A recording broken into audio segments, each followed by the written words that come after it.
తగిన కొద్దీ కొత్త విషయాలు బయటకు వస్తాయి.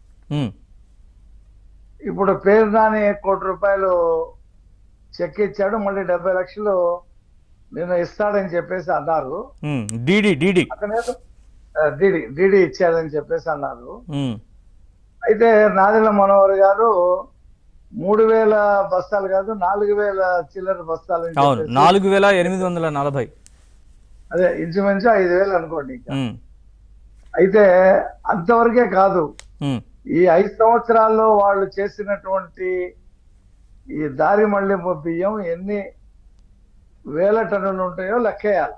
ఉమ్, ఇప్పుడు ఇవాళ ఒక పేపర్లో చూశాను, ఇది లెక్క పెడతానికే 10 రోజులు తీసుకున్నారు. అవును అవును. ఈ 5 సంవత్సరాలు వ్యవహారాన్ని చూడటానికి ఎన్ని నెలలు తీసుకుంటారని చెప్పి చురకట్టిచ్చారు ఆఫీసర్లకి. అవును. ఆఫీసర్లు కూడా దీంట్లో భాగస్వాములండి. ఉమ్, వాళ్ళు కూడా పందికొక్కుల్లాగా మింగారు, ఉమ్, తిన్నారు. కాబట్టి నానికి ముందస్తు సమాచారం ఇవ్వటం, పోలీసులు వాళ్ళు వెళ్ళి దాక్కోవటం, ఉమ్, మళ్ళీ నేను ప్రత్యక్షం అవటం, వాళ్ళ భార్య రాకుండా ఉండటం, ఇవన్నీ జరుగుతూ ఉన్నాయి. ఉమ్, అయితే కొందరెందుకు, ఖచ్చితంగా కొంత ఆలస్యమైన మొత్తం లెక్కలు బయటికి తీయటం జరుగుద్ది.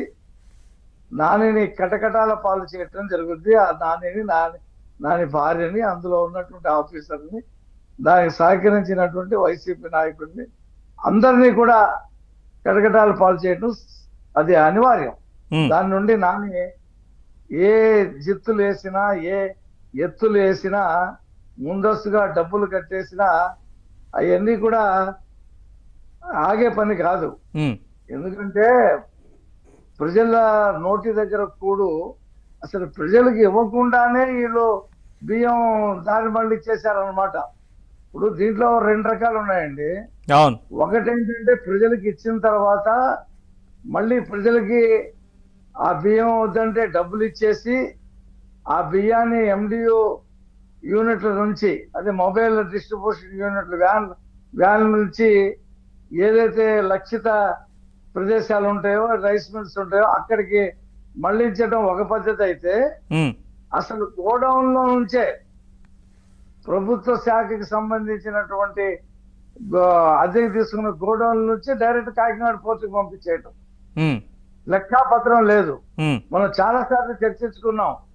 కేంద్రం ఉచితంగా ఇస్తున్నటువంటి బియ్యం డిస్ట్రిబ్యూట్ కావట్లేదని చెప్పి మేము ప్రతిపక్షంలో ఉన్నప్పుడు చాలా సార్లు మాట్లాడాం.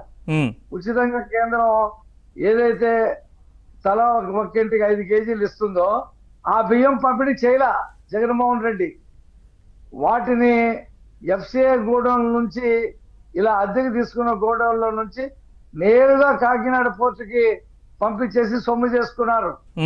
అది బాగా వెలుగులోకి వచ్చిన తర్వాత ఇవ్వట్లేదని ప్రజలు కూడా అడగడం ప్రారంభించిన తర్వాత ఇవ్వటం ప్రారంభించారు. కాబట్టి ఇది మొత్తం నిగ్గు తేల్చాలా. కేంద్రం ఉచితంగా ఇచ్చినటువంటి బియ్యం ఎన్ని లక్షల టన్నులు, వీళ్ళు డిస్ట్రిబ్యూట్ చేసింది ఎన్ని లక్షల టన్నులు, మొత్తం కూడా తీయాలా. కాబట్టి ఇది అంత 1-2 రోజుల్లో అయ్యే విషయం కాదు. ఈ